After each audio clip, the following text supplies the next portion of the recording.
All right, welcome to 305 guys at the Five Reasons YouTube channel. I'm Ethan Skolnick. You can follow me at Ethan J. Skolnick at 5 Reasons Sports. We got Alex Donno.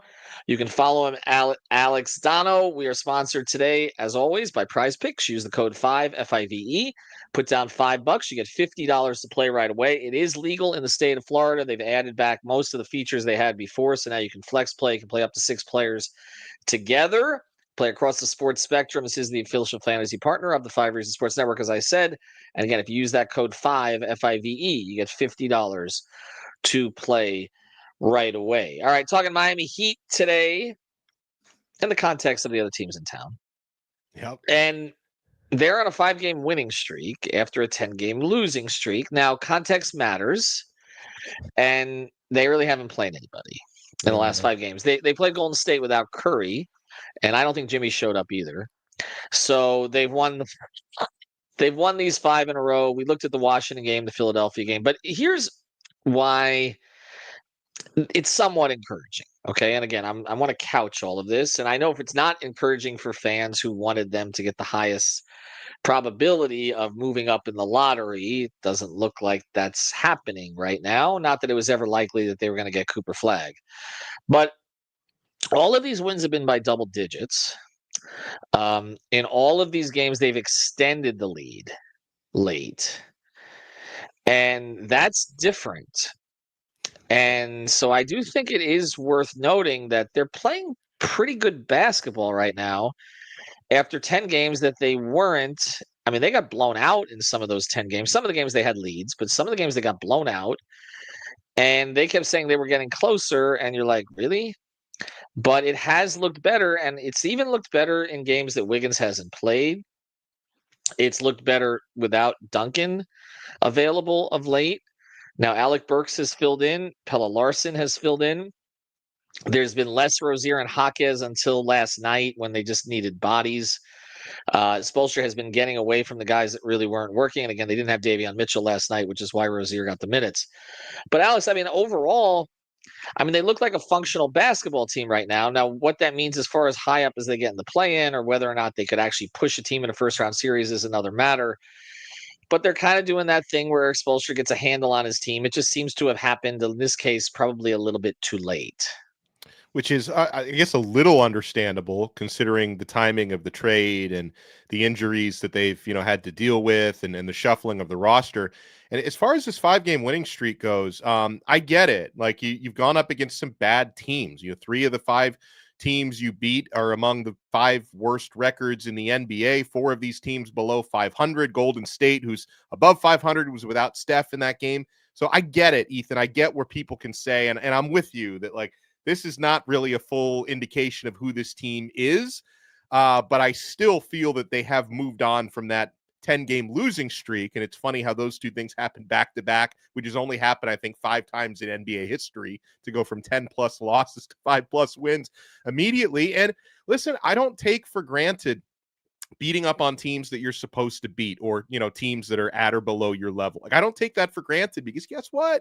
They've lost to some bad teams this year. They've lost some tough games. And so, yeah, we're seeing more balance and fluidity. And I think your words, I'll take those, something about, Spo kind of figuring out, his lineup, obviously happening very, very late in the year. But at the same time, the Heat have been sort of stuck in this 9-10 position. It's like purgatory. Like there's nothing they can do to get above it. There's nothing they can do to get below it because they're 6 games out above 11th place right now. So you kind of known exactly what spot you're going to be in for a while now. But if you actually want to give fans something to be proud of once you get down the stretch run of the regular season and, put yourself into that play-in, I'm fine with taking pride in the basketball that you're playing. And in some of those players you mentioned stepping up, I always get, enamored with the younger guys, and to see Pelle Larsson doing really well and stuffing up the box score these last couple of games like that,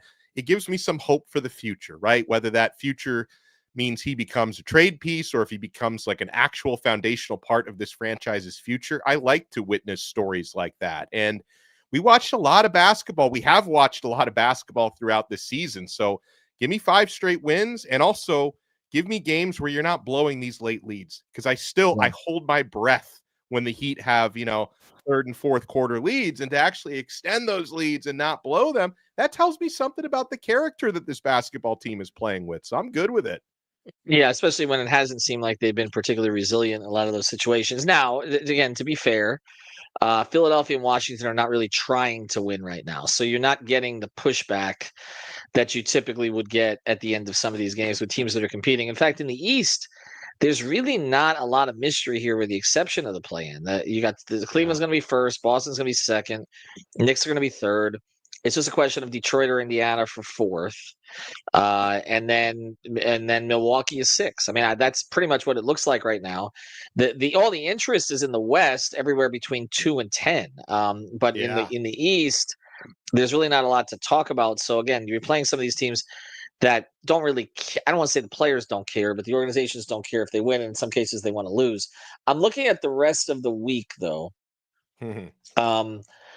And you get Boston on the road, obviously litmus test game, but as I said, the Celtics are locked in, and they've been sitting like two of their core players in each game. So who knows? Okay.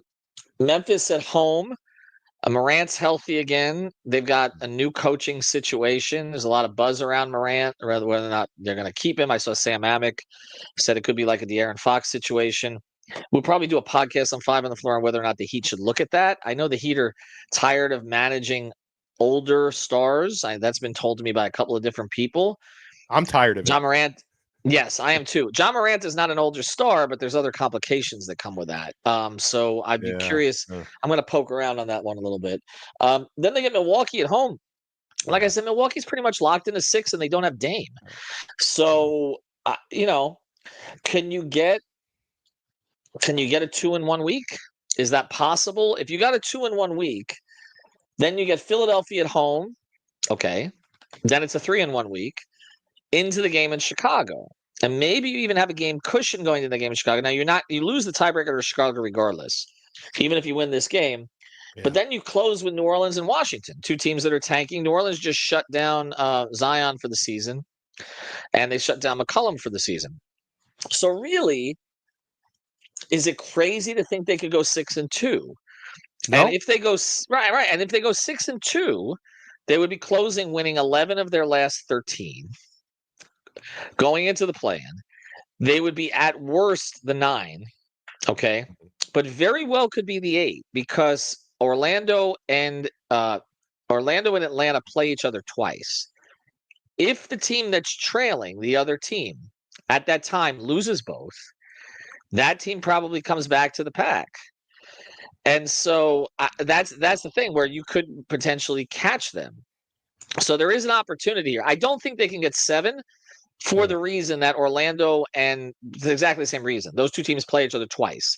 Somebody's going to get some wins out of that. I think it's unlikely that the Heat would be able to catch them. And also there's tiebreaker issues. There's all kinds of other problems with that. So I don't really think the Heat can get 7, but they could get 8, which would give them at least the cushion. Again, if you want them to make the playoffs, at least the cushion of losing a game and still getting in.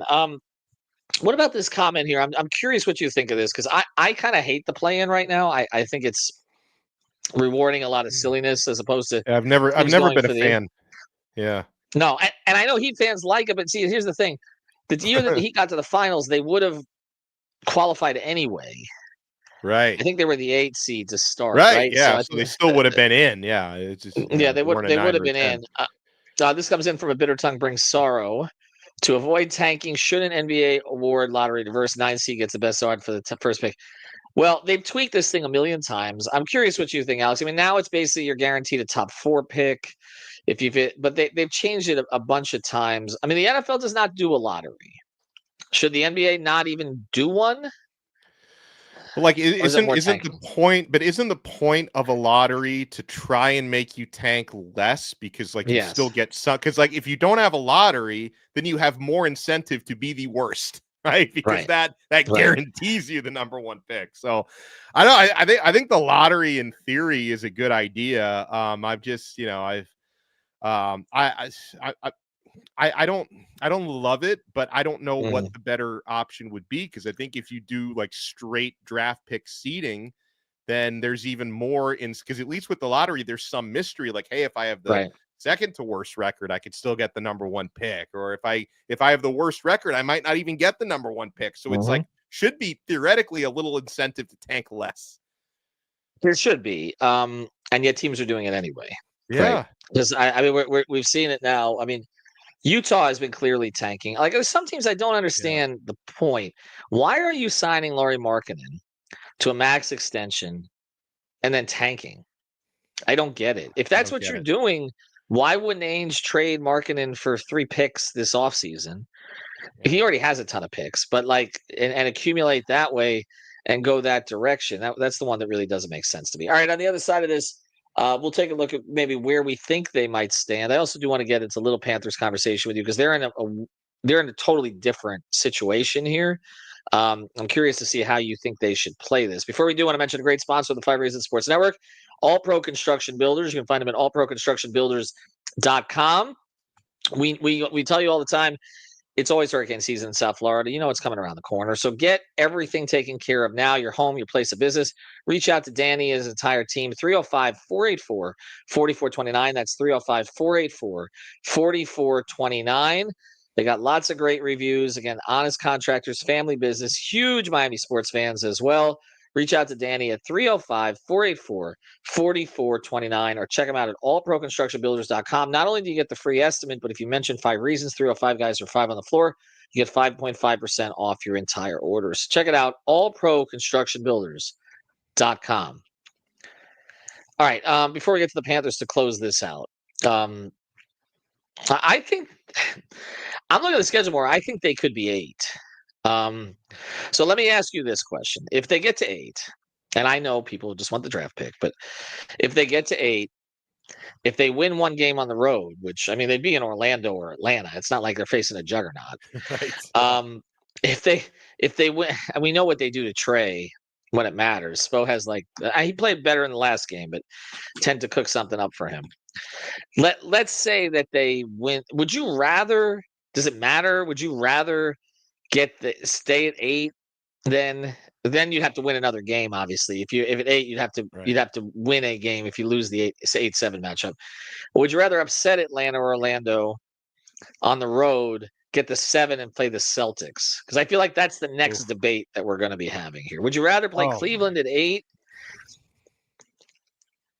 Cleveland's better this year. I would obviously rather play Cleveland than Boston. But it's like I also I'm going to try to adopt that Heat mentality because, Ethan, how many times have we had this conversation? When you start thinking about manipulating standings, like a bad basketball karma, right? Like I know. I want to, and listen, if you're going to go anywhere in the playoffs, and I know what the Heat's ceiling is this year, and it's not championship. Look, spoiler alert, No. they're not winning. They're not winning the East. They're not winning the NBA championship. So it's like, you'd have to go through Boston at some point. So it's like, obviously I'd take a matchup against Cleveland over Boston, but it's like, you're not going to go all the way unless you get through Boston at some point, more than likely. So let the chips fall where they may, try and also, minimize your play and experience if they can get through it in one game and not in 2 games and be a little bit more rested for a playoff series. I'll take that. Just win. Yeah, I would say Boston in the first round would probably be the same massacre it was last year when the Heat didn't have Jimmy. I know the Celtics have not played at quite that level, but they really haven't had to, because I don't think they have any fear of the Cavs in the first round in the Eastern Conference Finals. I really don't. So I feel like they've pulled it back a little. They've gone into some cruise control. Their top 4 and 5 guys, like I said, they've been resting 1 or 2 intermittently. They've got a little more bench production in some ways this year. They got a little less efficiency from a couple of their guys. I don't think they're dramatically different. Cleveland is very much the same roster that has struggled at times in the playoffs and has had trouble staying healthy at that point of the year, including some of their top 4. Now, I know that they've added DeAndre Hunter. I think that has made a difference. I really, they've got a lot of really good role guys off their bench that they found, whether it's Sam Merrill and some of the others. But a lot of those guys have not played the high stakes stuff that the Celtics guys have played. I'm still picking Boston to come out of the East. So Yeah, I saw. Can Miami? I mean, Miami has beaten Cleveland this year.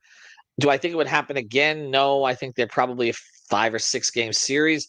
But I do think the Boston series, if the Celtics care, I think that would be a bit of a massacre. I mean, I think it'd be good for Hero to see their coverages again. But other than that, I don't really see them challenging Boston in any significant way. So I mean, who knows? I mean, again, they don't have Jimmy to just turn on the accelerator now and go. And I guess No. that's the argument for Jimmy. But I don't know that they're going to get that Jimmy this year anyway. All right, I want to ask you about the other team in town because they're in a totally different position. The Panthers are, where they've played well, but they can't shake Toronto and Tampa in their Yeah. own division because they're just stuck in this very tough division. And so we'll close with this. Does seeding matter to you for them? I mean, they just got Marchand in the lineup. I don't know. Kachuk's situation seems to be very up in the air. Obviously, Ekblad's out the rest of the regular season with a suspension, and the first 2 games of the playoffs. Does it matter to you where they finish, or if they end up a 4 seed or something along those lines? They're still the defending champions, and they've reloaded the roster, so it's not relevant. It matters very little to me, the seeding. It really doesn't. And yeah, they've had some guys playing at a high level. Sam Reinhart is having a huge year. Barkov is always super involved, and Sam Bennett had some big goals recently. Bob has been playing really well in the net, and it's really been a game of inches at the top of the Atlantic Division because, like, I was working the broadcast on Saturday when they lost to Montreal at home. They play Montreal again tonight, by the way, so an opportunity to get a little payback this evening. But it's like, had they won that Montreal game, they would have at least temporarily gone into first place in the Atlantic by a point. They lost it, and they actually ended up dropping to third place because of the amount of games played. So it's like, it's been right there. I mean, on any given Tuesday or Thursday night, if 2 of these teams lose and 1 of these teams win at the top between Toronto, Tampa, and Florida, it can drastically change the standings. And in terms of like seeding, to me, we know historically it matters a lot less in the NHL than it does in the NBA. And we saw a few years ago, before they won a championship last year, when the Panthers won the President's Trophy. What did that Right. do? Like, what did that do in the playoffs? In fact, like, Yeah, the team who wins the President's Trophy never wins the cup. I know. So, Yeah. like, if anything, like, there's this weird balancing act where it's like you want to obviously really go for it and exert yourself in the regular season, but maybe not too much, because I've been to a lot of Stanley Cup playoff games, most of those in the last few years, because the Panthers have been, making these deep runs and all that. But I've been to a lot of Stanley Cup playoff games. And just one thing, it's so much more noticeable in that sport than it is in, basketball or obviously baseball, where it is such a grind. And it's amazing to me how, and again, like, regular season hockey obviously matters, but they turn it up physically so many notches in the playoffs. It's like, this is barely the same sport. It's so much more physical. So, no, I think the most important thing for the Panthers is just trying to stay and get as healthy as possible before the playoff run begins, and pray that Bobrovsky stays hot, because, again, hot goaltending, it's like having a couple hot starting pitchers in baseball. Like, hot goaltending is everything. And healthy. To me, that's the Yeah. thing, because they don't have. I know they brought in a couple of backup goalies who they trust, and one of them has experience in the playoffs. But they traded Spencer Knight, and then it was a good thing they did, because, as it turned out, they needed a lead defenseman, and Seth Jones has played well since they Oh, got yeah. him, and he's logging a lot of minutes, and it looks like another Zito masterclass here to get that guy. And then you lose Ekblad. Otherwise, they would have been in a lot of trouble here. But to me, as long as Bob stays healthy, they're fine. That's where I'm at with. I don't think any team wants to position themselves for the Panthers with what their 2 lines could look like once the postseason starts. And we know also that you shorten the ice time goes up a little bit for your best players, and so and especially on power play penalty kill situations. So I think they're going to be okay. I don't. The thing with them this year was, did they lose their mentality after winning a championship, and did they get complacent? And I don't think they have. They've had a couple of stinker performances, but they've rallied from them, and it seems like they all still care. They're still motivated. That's a big thing. As long as they have that and the goalie, there's enough talent on that team, I think, to carry them through. But you're right. The seeding just doesn't matter in that sport. It just doesn't. NBA, it's always chalk. It's always chalk. In the And NHL, look at the NCAA tournament this year. You got 4 number 1 seeds in the Final Four. Yep. Yeah, and we'll talk. You know what? I think on our later episode this week, we'll get into that a little bit, and then some players that you should look for in the Final Four. Duke's got 3 players that the Heat would like to draft. Yeah. So that's one way to go with this as well. The women's Final Four is interesting too this year. So we may touch on that. Check out the latest episode of 5 on the Floor. You mentioned Pelle Larsson. Alex Lino and I went through whether Pelle Larsson is past Jaime Jaquez Jr. in terms of the Heat future plans. So we got into that topic there. Alex, appreciate it. I hope you didn't fall for the Cam Ward. Got the extra year of eligibility today. I saw that all over. By the way, can media. I just say, yes. This is my least favorite day of the year. It's so because first of all, it's like, any idiot with a brain and a calendar understands what happens today, right? Yes. And yet I see, and like social media, it's like unviewable on April 1st because all of these morons who like they think they're funny. It's like, I'm gonna get them this time. Cam Ward is eligible for his 6th year. I saw some dopey Florida State fan was like, "Oh, Florida State to the SEC next year, first reported by Kirk Herbstreit." He probably thought he was so funny when he wrote that tweet, but it's like, oh my God, just can we get to April 2nd already? I'm already tired of it. I'm with you. I love how you have to throw dopey in front of Florida State fan. I feel like that's part of the Locked On. Dopey. The Locked On Canes contract. Anyway, appreciate it, Alex. Thanks for joining. Thanks for our sponsors, All Pro Construction Builders, Prize Picks. Use the code 5 FIVE. Click your heels 3 times, and it's April 2nd. Have a good one, everybody.